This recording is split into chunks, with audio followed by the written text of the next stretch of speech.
Before the Second World War, one of the great landmarks in Belgium was the 600-year-old Gothic cathedral in the city of Antwerp. Towering over the city, this architectural achievement was a spiritual symbol, linking the inhabitants with a great cultural past. The cathedral, as well as other old buildings, reminded the people of a way of living that had stood the test of time.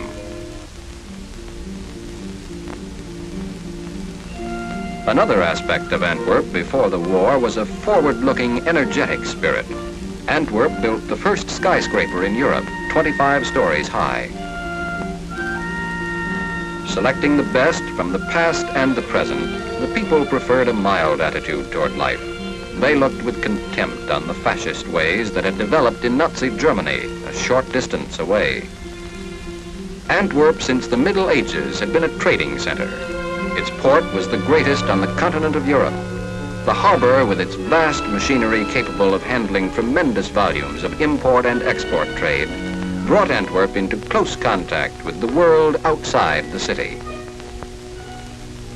But one contact became inevitably a clash. A war between great powers threatened the peaceful life of Antwerp. For a few months of 1939, Belgium tried to preserve its neutrality. Then Hitler, choosing Antwerp as one of his first targets, sent his planes swooping over the city, bringing to it death and destruction. Napoleon once said, "Antwerp is a gun pointed at the heart of England." To Adolf Hitler, the capture of Antwerp was a natural step in the plan to conquer England and the rest of the world. Antwerp was taken. For 4 years, the Belgian people existed and suffered under German rule.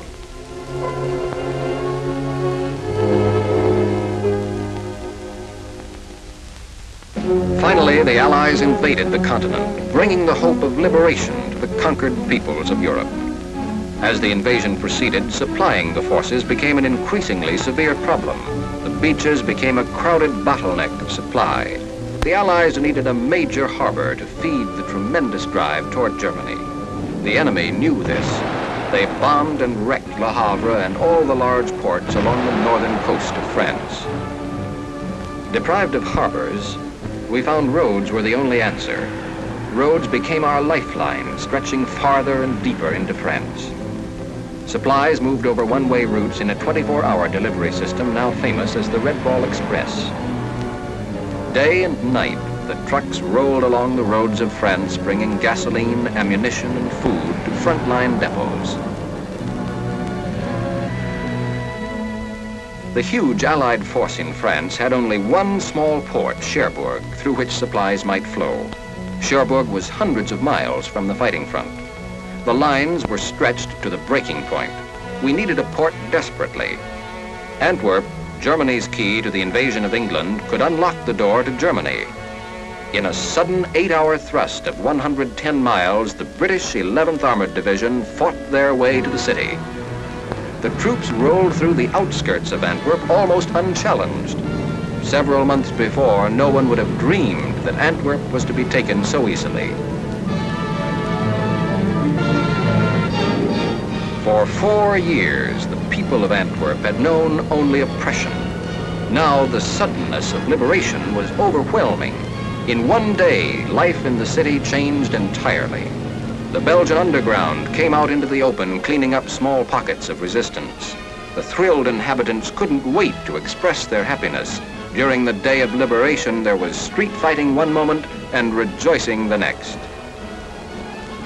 The British tanks rumbled through the old city, past ancient buildings that would continue to tell of Antwerp's age and great past.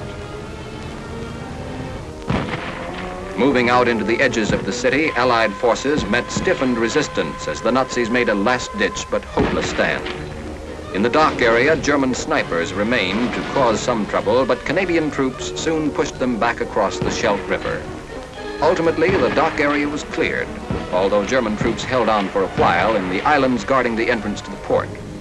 Amazingly, Antwerp was taken almost intact. The whole port system of canals and docks fell undestroyed into Allied hands. The Germans had their explosives in place ready to demolish the harbor, but they waited too long. The underground seized the locks and over 600 cranes. These facilities were captured in such excellent condition that they could be used without delay. One obstacle remained. The entrance to the port had been heavily mined. Minesweepers that had done service along the British coast combed the lower Scheldt River, one of the most heavily mined areas of World War II. On November 28th, the first Allied ship, the Fort Cataraqui, came down the Scheldt River. It docked amid little fanfare, but its arrival signified a great change in the European supply picture. The cranes swung into action. Antwerp became the funnel for 50% of the Allied equipment arriving in Europe. Supplies poured in for the armies on the continent of Europe, for the Canadian First Army, the British Second, the U.S. Ninth, the U.S. First, the U.S. 15th, the U.S. Third, shells, gas, tires, food, tanks, and bells. Bells for the towns of Belgium. As the bells went back into the churches, the doubt and fear that had grown in the hearts of Belgian civilians began to subside. The bells told a joyous message. The enemy had gone. There were friends about now. There was nothing to fear.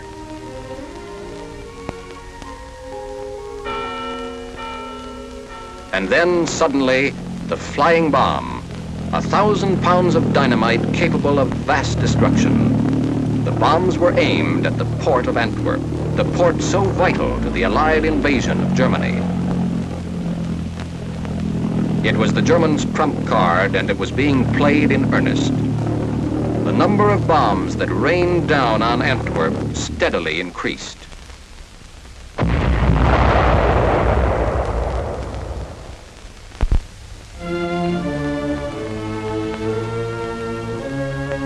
Some of them landed in the port. Many landed in the city. Life in Antwerp was transformed. Each bomb killed or wounded an average of 38 people. Old women, accustomed to a round of housekeeping and shopping, were suddenly crushed under tons of debris.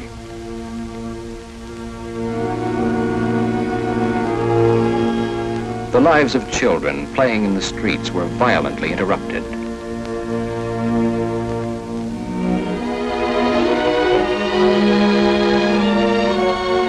Homes became a ghostly setting for those who escaped death.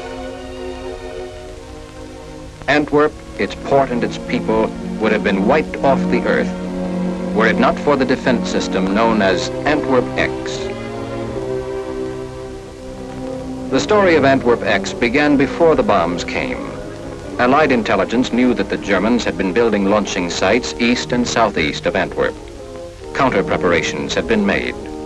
Under General Claire Armstrong, a combined organization of American, British, and Polish gunners were assigned to the defense of the city. It was their job to defend the city against the V-1. Against the V-2, which traveled too fast to be seen, there was no defense.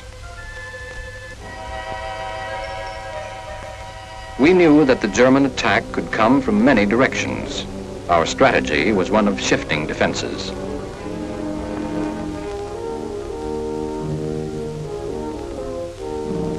When the V-1s began to come over from one direction, batteries would be shifted quickly, so that several belts of anti-aircraft fire, one behind the other, could protect the city.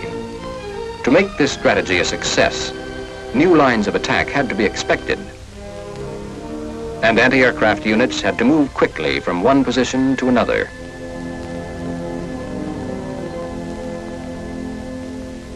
The gun crews around Antwerp learned to meet the extraordinary demands made by their jobs. A move order was just a couple of points on a map, but to the men it meant something more, something vital and urgent. They had seen the damage and death that the V-1s could bring. They knew that lives in Antwerp were at stake. They learned the importance of moving quickly. At all hours of the day and night, the small towns of Belgium shuddered as heavy equipment rushed along the quiet streets on the way to new positions of defense. The men got to know their jobs so thoroughly that handling the guns became second nature to them. It was like walking or talking. It seemed they had done it always. They learned speed in setting up, speed in getting the word through, speed in firing.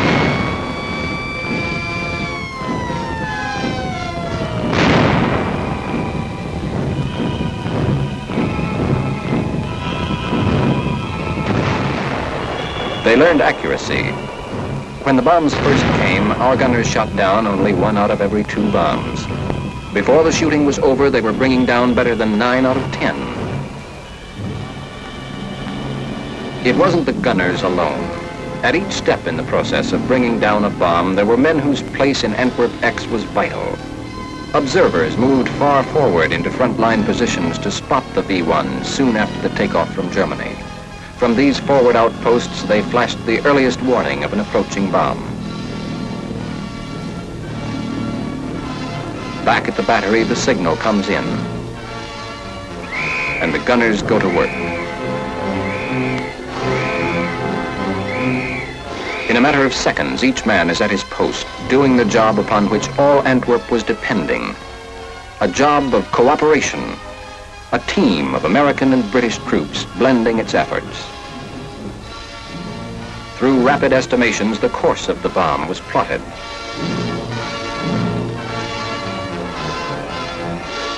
Plotting was based on information received by radar units. Antennas scan the skies, listening, feeling, searching to discover the course of the bomb as exactly as possible. The bomb comes into range of the gun battery. And now the gun crews have their target.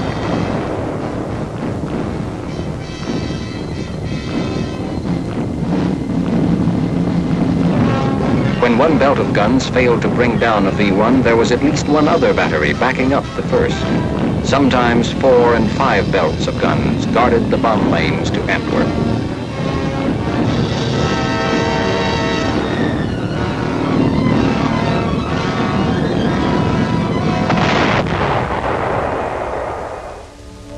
For 160 days, the men of Antwerp X were on duty every day.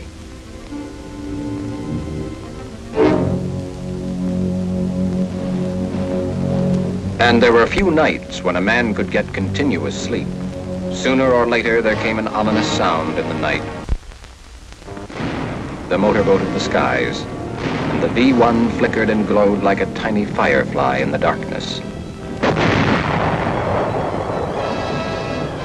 For 160 days, the people of Antwerp and the men defending it turned their eyes toward the sky. The black puffs were from our own guns. They were our defense. But the people saw them as the spots of a new disease that might afflict them endlessly. They wondered, how long can they keep it up? Will the supply ever give out? Will the bombs ever stop?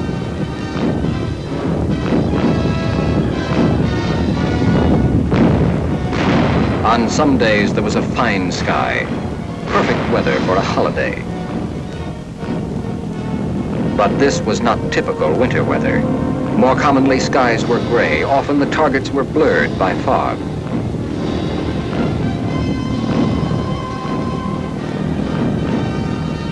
Early and late, in all kinds of weather, people gathered to watch, especially the children. To them, it was a great show. No matter that the V-bombs were deadly, this was a performance, rain or shine. It was fascinating to be a spectator.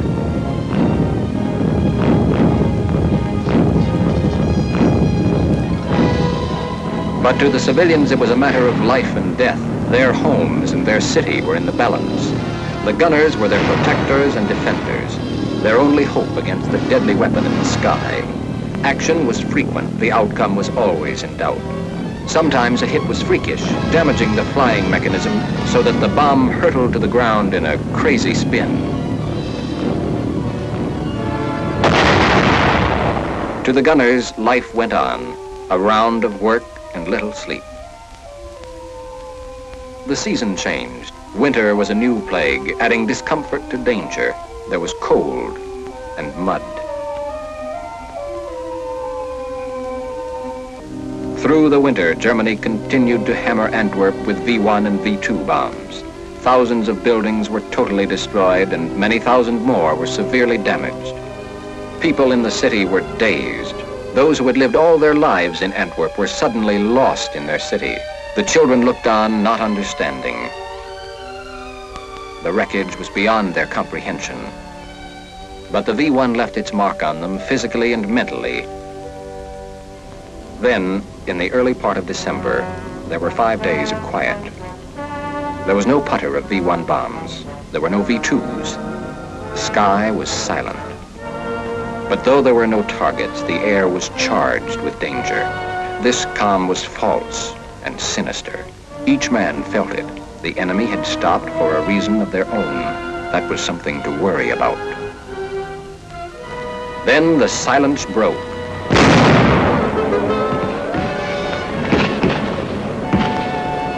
The German High Command, realizing the importance of the Allied supply source, poured all its ground strength into a huge, dangerous counteroffensive, the Battle of the Bulge. Antwerp was the goal. Reach Antwerp, and the Allied drive would falter and fail. Our position grew dangerous. Our men were forced back. We lost valuable equipment.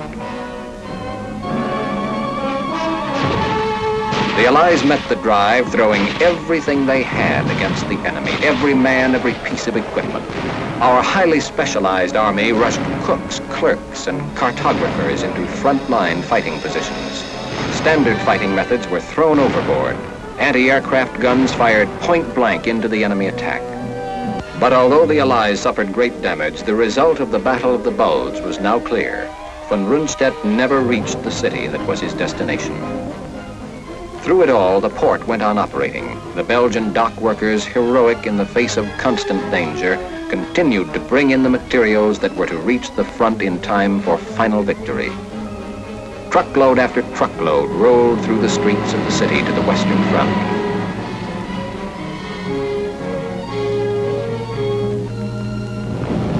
In February of 1945, the buzz bomb attacks reached a peak of intensity. The bomb was coming in now from a new direction, from the north at much shorter range. By continually shifting our defenses and through a heavy defense in depth, we met the final onslaught. Antwerp X was a success. Firstly, the strategy had been right. Secondly, the execution of that strategy. The record of the gunners had been brilliant. During one period of 6 days, 91 bombs came over, of which 89 were shot down.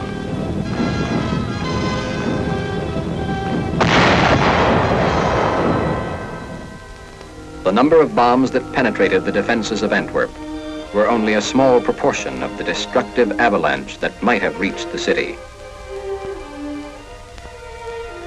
The shooting was over.